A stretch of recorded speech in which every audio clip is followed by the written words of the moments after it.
welcome, sejam todos muito bem-vindos a mais um início de ano letivo. Nós estamos aqui, sou a teacher Fernanda Gurgel, vou estar junto com vocês aqui na disciplina de língua inglesa, mas eu não estou sozinha, tenho um amigo aqui, ele vai se apresentar para vocês também. Good evening, my friend. Olá, professora, seja bem-vinda aos nossos professores, né, aos nossos colegas.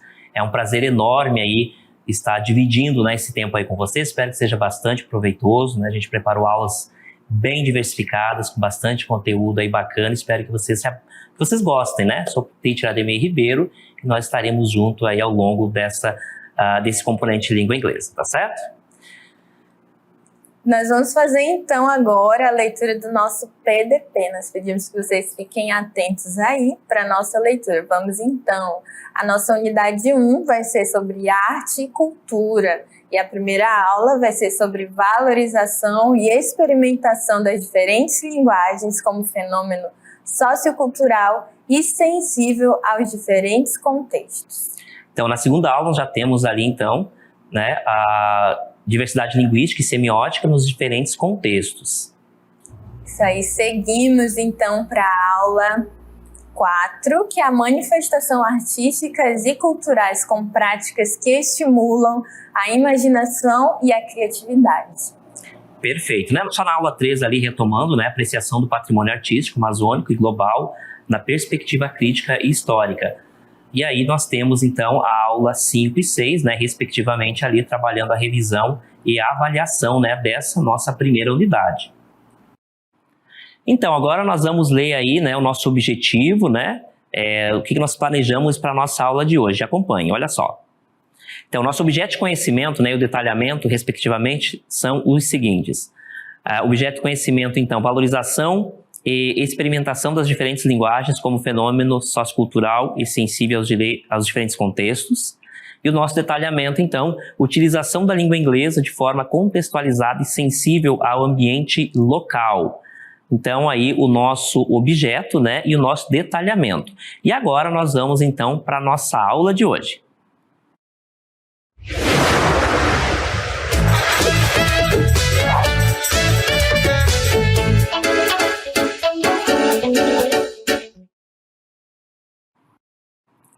Hello, teachers, students, welcome! Bem-vindos à nossa aula de língua inglesa, agora que nós já sabemos aí o conteúdo que nós vamos trabalhar, né? Que basicamente aí a nossa aula vai trabalhar dois pontos importantes, que seriam a linguagem formal e informal.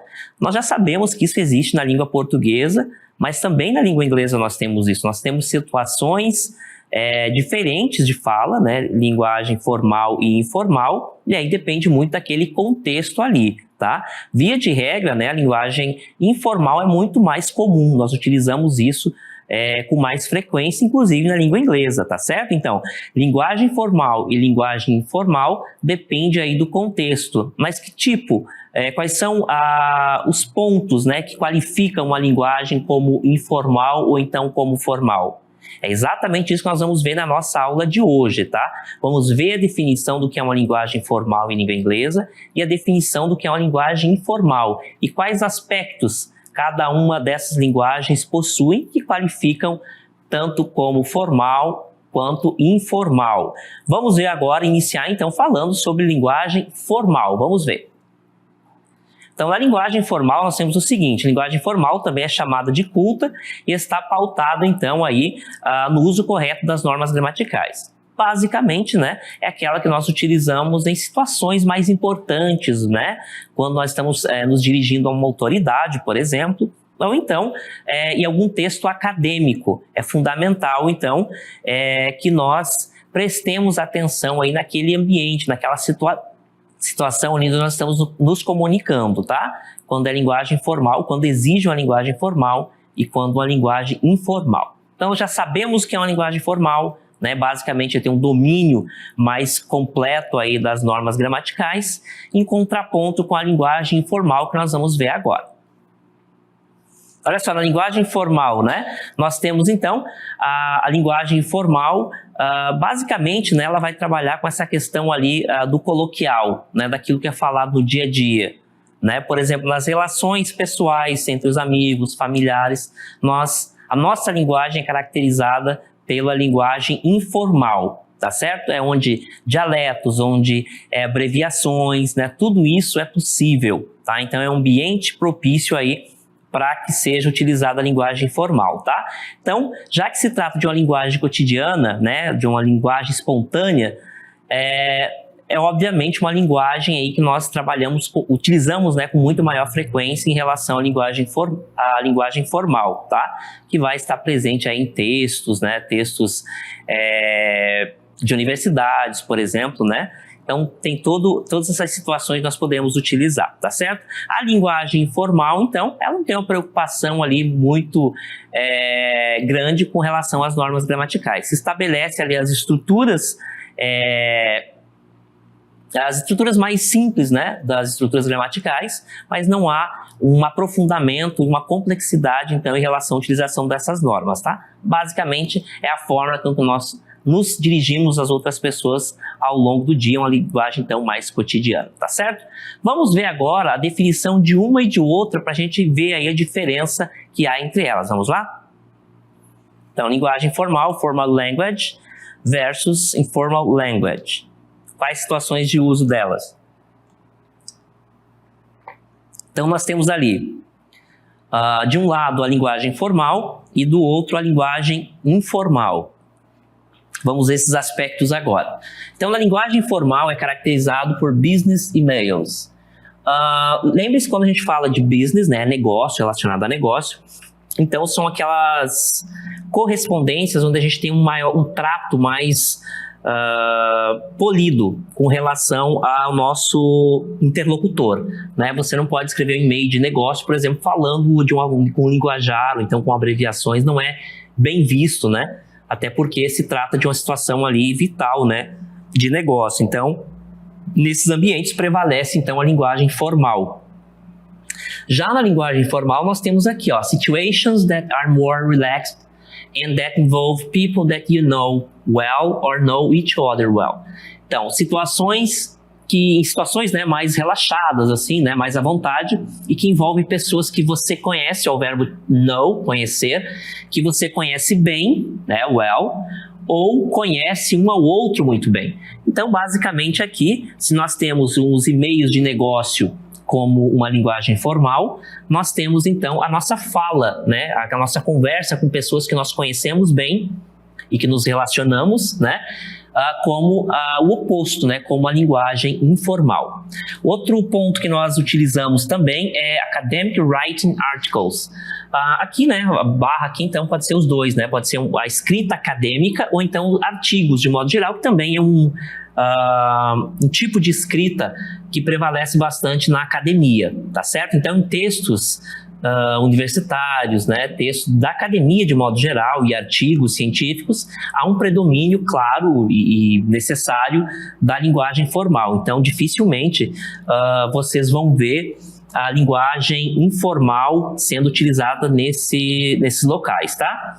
Em contrapeso, nós temos em everyday conversation. Então, naquela conversa everyday, diária, né? Everyday, todo dia, ou diário. Então, em conversas diárias. Então, esse aí é o contrapeso, né? Se nós temos os artigos acadêmicos, como situações onde nós utilizamos a linguagem formal, na conversa do dia a dia, everyday conversation, nós utilizamos, então, a linguagem formal. Obviamente que nada impede que você tenha um diálogo, né, no nosso dia a dia de uma forma, utilizando a linguagem formal, mas é um aspecto aí que não é a grande maioria, né? Normalmente se utiliza uma linguagem informal.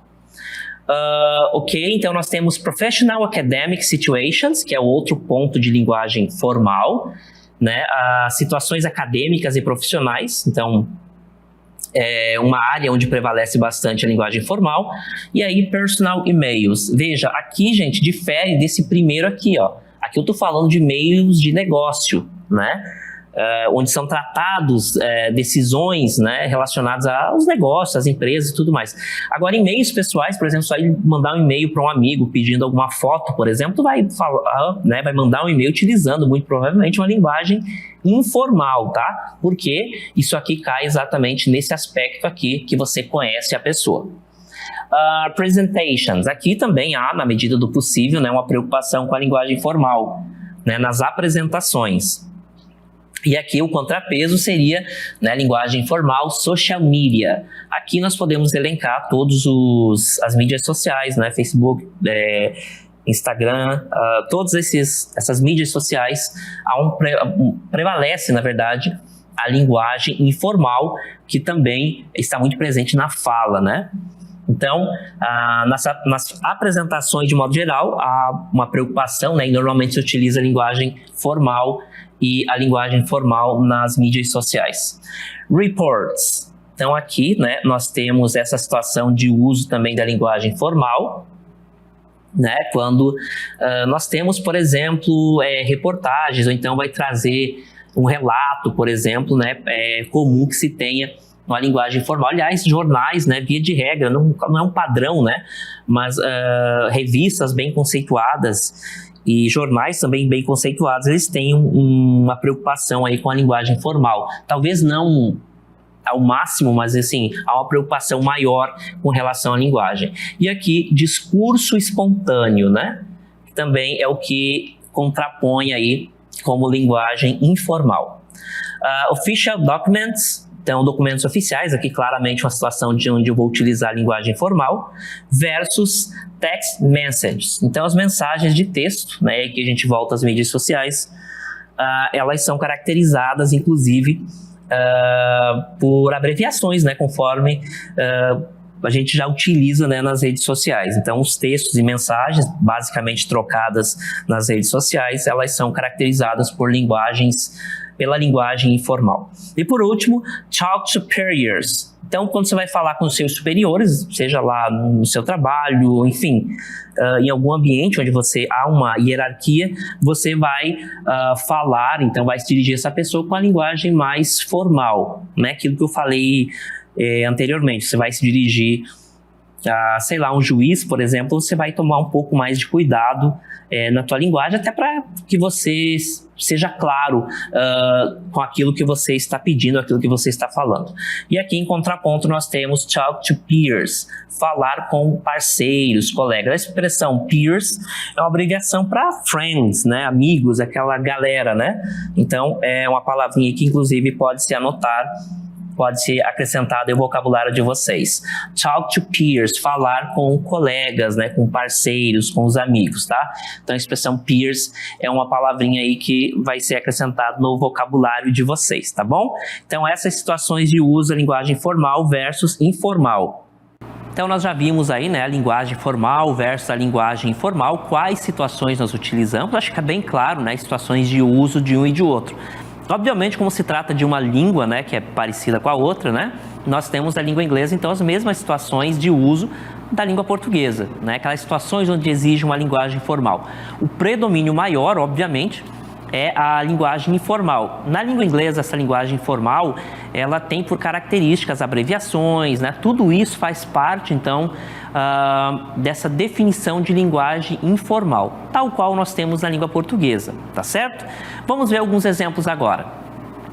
Olha só, como exemplos, então, nós temos informal language. Na linguagem formal, nós temos, então, grammar is more complex and sentences are generally longer. Então, como exemplo, nas linguagens formais, nós temos, então, a gramática é mais complexa, né? O domínio gramatical é maior. O que é a gramática? São as estruturas que garantem a comunicação na língua, tá? And sentences are generally longer. E as frases, né, os períodos são mais longos, são normalmente mais longos. Então, essas são algumas características que prevalecem na linguagem formal, tá?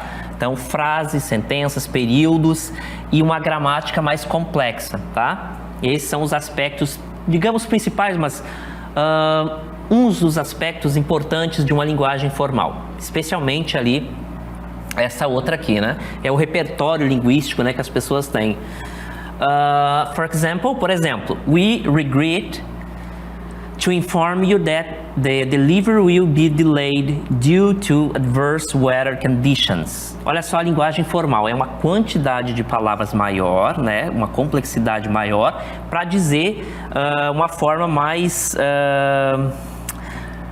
formal para isso aqui que a gente já vai definir. O que está escrito aqui em cima? Nós lamentamos, né, nós pedimos desculpa, de certa forma, informar você, to inform you, informar você que a entrega, the delivery, a entrega, will be, estará, ó, will be, isso aqui é o verbo formador de futuro, tá? Toda vez que ele estiver presente aqui, ele vai se juntar com o verbo na sequência e vai formar o futuro daquele verbo. O verbo aqui é o verbo to be, que é ser ou estar. Então, will mais ser ou estar, né? To be, né? Nesse caso aqui o be sem o to, ele vai então estará, ele vai colocar esse verbo no futuro. Então ele não tem tradução, mas ele é o verbo auxiliar formador de futuro. Então, the delivery will be delayed due to adverse weather conditions. A entrega estará atrasada por causa por causa de das condições climáticas, né, adversas, tá? The weather conditions adverse. Então, as condições climáticas adversas, tá? Isso aqui é linguagem formal. Linguagem formal, olha só, bem mais simples e o que nós utilizaríamos na prática, né, no nosso dia a dia. Sorry, but the delivery will be late because of the weather. Então, ele foi mais sucinto, usando aí uma linguagem bem acessível, claro, com característica de informalidade.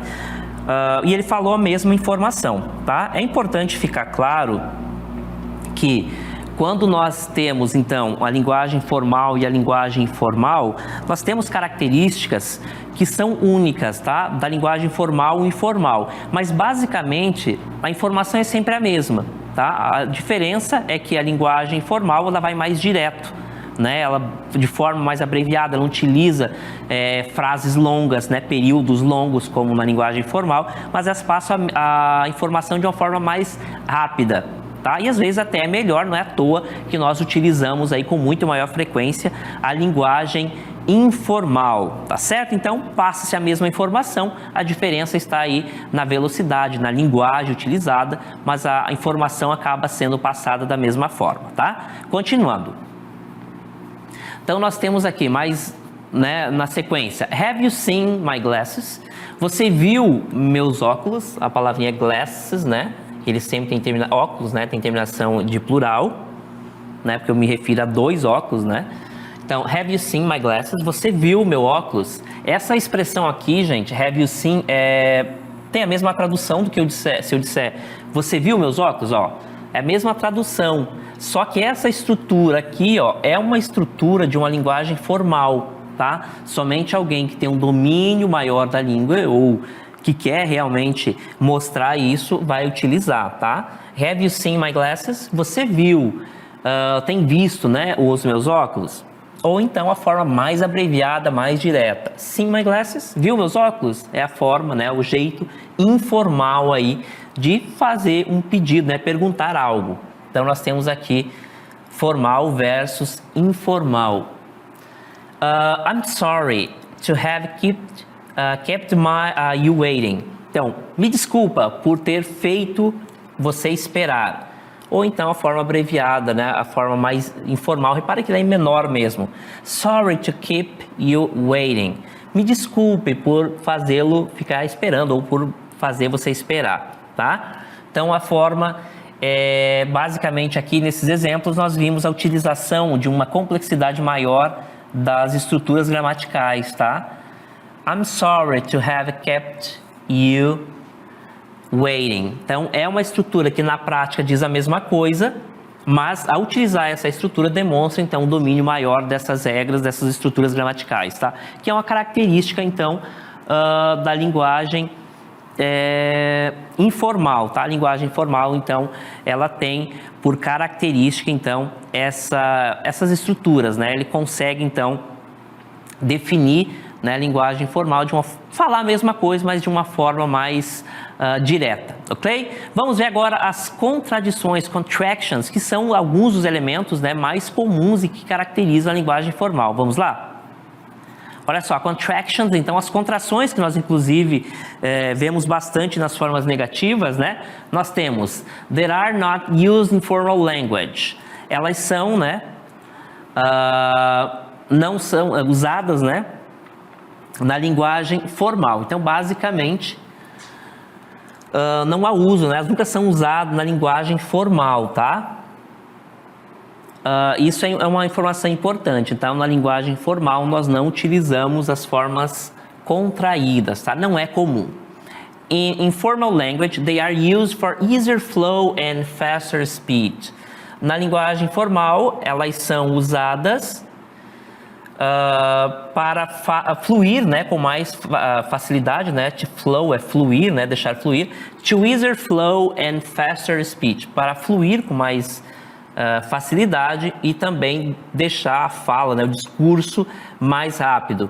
Então, essa é a principal característica da linguagem formal, tornar a fluição, né, deixar fluir a língua, né, o discurso ali, né, que está sendo falado, e também torná-lo mais rápido. Esses são os principais elementos que tornam a linguagem formal bastante utilizada, tá? Enquanto estas não são utilizadas na linguagem formal, ok? For example, she has decided to accept the job offer. Ela decidiu aceitar a oferta de trabalho. Isso é uma linguagem formal. O que caracteriza essa linguagem? Primeiro, a forma por extenso, né? Já é um indicativo de que se trata de uma linguagem formal. Em contraponto, nós temos a forma abreviada, né? Ó, she is ou she has tem a mesma abreviação, tá? Nesse caso aqui, o contexto que vai indicar. Então, she has decided to accept the job offer. Ela decidiu, então, aceitar a oferta de trabalho, tá? Então, a primeira característica aqui principal dessa linguagem formal é a presença da forma abreviada, tá? She's. Então, a abreviação, né, de she has. She's, forma abreviada de she has. She has decided to accept the job offer. É a forma abreviada, tá? Olha só, agora a gente vai ver uma lista de contrações, né, contractions e negative forms. Eu já adiantei para vocês que é importante a gente prestar atenção que nas formas negativas, gente, via de regra, na medida do possível, é claro, é onde ocorre a maior incidência das abreviações. E a abreviação é uma característica aí da linguagem formal, tá? Então, preste atenção que as formas negativas, normalmente, elas são utilizadas a forma abreviada, tá? Inclusive, quando a gente trabalha algum elemento gramatical relacionado a uma estrutura que tem a sua forma negativa, a gente trabalha, inclusive, a forma abreviada e não abreviada. Porque, comumente, às vezes, na fala, a gente utiliza bastante a linguagem formal. Na escrita, aí, às vezes, normalmente, se tem a linguagem por extenso e não a forma abreviada, tá? Mas na fala há um predomínio muito maior da forma abreviada, tá? Então por isso que a gente trabalha sempre mostrando, na medida do possível, a forma abreviada e a forma por extenso. Vamos acompanhar agora como é que são a caracterização aí dessas abreviações? Então o primeiro ali, contractions e negative forms, nós temos is not. A forma abreviada isn't. Isn't. Is not, isn't. Podem anotar se for interessante, tá? Se vocês desconhecem. Então, a forma abreviada, realmente ela é uma perda, né? Na quantidade de letras, né? Às vezes é um encurtamento bem grande, né? Em relação à expressão por extenso. Aí eu tenho are not, que é aren't, are not, aren't. Olha a forma abreviada, are not, aren't, are not, aren't. Então, nós temos a forma abreviada, com a presença aqui, né? Desse ponto que é muito importante, ele vai sempre caracterizar a forma abreviada, tá? Nosso apóstrofo, ok? Aí nós temos did not, a forma abreviada didn't. Olha só, forma abreviada, então, eu não utilizo o, né? E junto tudo. Para que mesmo que serve a linguagem formal? Basicamente, para deixar fluir com mais facilidade a fala e também para encurtar, tá? Basicamente, passar a maior quantidade de informações numa quantidade de tempo menor. Então, did not, didn't. Have not é o mesmo que haven't. Have not, haven't. Have not, haven't. A presença, então, do apóstrofo mais o N e o T aqui, ok? Had not, hadn't, had not, hadn't, hadn't. Olha só a forma abreviada, temos a presença do nosso amiguinho aqui. Hadn't, had not, hadn't. Will not, won't, will not, won't, won't. Abreviação, então, com a presença do apóstrofo, ok? Will not, won't. O que é will not? É a forma negativa, né, do verbo auxiliar formador de futuro, will. Toda vez que o will estiver aqui, eu estarei falando de futuro, tá, gente? Futuro. Ele vai se juntar ao verbo da sequência, né, numa determinada estrutura, e ele vai colocar aquele verbo no futuro. Ele não tem tradução, mas é fundamental para caracterizar, então, o futuro daquela expressão ali a qual ele está inserido, ok? Cannot, então, tenho can't. Cannot, can't, ok? Forma abreviada. Cannot, can't. Isso é um verbo modal, tá? Também bastante conhecido, bastante utilizado na língua inglesa. Outro verbo modal, outro verbo modal. Would not vai ficar wouldn't, wouldn't, wouldn't, ok? Would not, wouldn't. E por último, could not, também um verbo modal, vai ter couldn't. Repare que há abreviação mesmo, inclusive com a perda de palavras, além de juntar uma palavra na outra, né? Então, essas são as características principais que nós temos, então, das contrações, tá? Repare que a forma negativa sempre, sempre tem, né? A forma abreviada também que eu posso utilizar, tá certo? Quando eu assim desejar. Então, tem sempre as duas opções, a forma por extenso e a forma por abreviada. Como se trata de uma comunicação mais rápida, normalmente na fala eu vou abreviar, tá? E nas formas negativas sempre tem a possibilidade de abreviar, ok? Forma negativa caracterizada pelo not, ok? Vamos ver agora um pouquinho mais, onde nós vamos encontrar alguns exemplos aí de linguagem informal. Olha só. Informal language examples.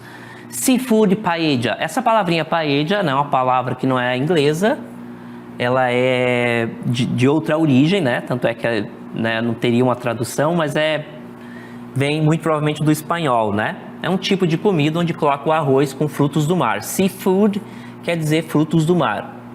Então, to start, olha, repare que é uma linguagem bem informal. Para começar, chop the onion, pique, né? A cebola, garlic, alho, and peppers. E temos a pimenta, né? E aí, picar tudo, né? Nesse caso aqui, peppers é pimentão, into very small cubes, muito pequenos, né? Cubos muito pequenos. Cook them, repare que é bem direto, dando direções mesmo, direcionamento. Cook them in a container, cozinhe em um recipiente, né? Of approximately 40 centimeters, 40 centímetros in a diameter, de diâmetro, com né, com a little oil, um pouco de óleo, until, até, the vegetables turn color, até os vegetais mudarem de cor. Turn quer dizer mudar, virar, mudar de cor. Approximately 10 minutes. Então, repare que é uma forma bem abreviada aqui, que caracteriza, gente, as direções, né? Eu estou dando direções de uma forma bem rápida.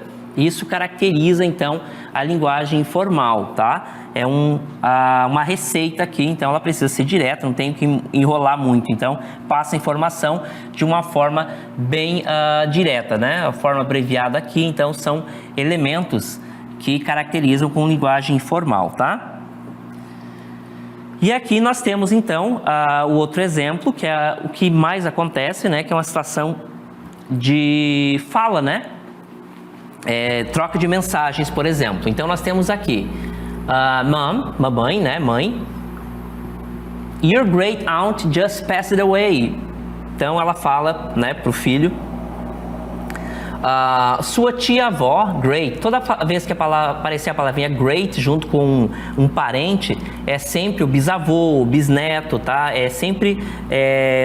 na árvore genealógica, ela está sempre superior, né? No caso, great aunt é tia-avó, tá? Então, a palavrinha great ele vai classificar como uma outra posição em relação à árvore genealógica, tá? Então, ela fala assim, Sua tia-avó just passed away, acabou de morrer, né? A palavrinha passed away é uma forma educada, inclusive, de falar que alguém morreu. Passed away, se foi, né? Sua tia-avó se foi. E essa expressão aqui, ó, low, quer dizer feliz, né? Quer dizer rindo muito, né? Rindo muito alto. Então, repare que essa informação que ela passou não combina com esse finalzinho low aqui, né?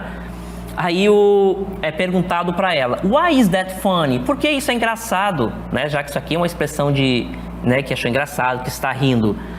Aí ela fala, it's not funny, David. Não é divertido, David, não é engraçado. What do you mean? Olha só uma forma abreviada. What do you mean? Isso quer dizer, o que significa? E aí ele fala, mamãe, low, né, que essa abreviação, means, significa laughing, que é rindo alto, rindo muito, né, gargalhando. Então a expressão low, L-O-L, significa então gargalhando. Daí ela se corrige, oh my goodness, oh meu Deus, eu enviei isso para todo mundo. Eu pensei, né, eu imaginei que significaria lots of love, L-O-L.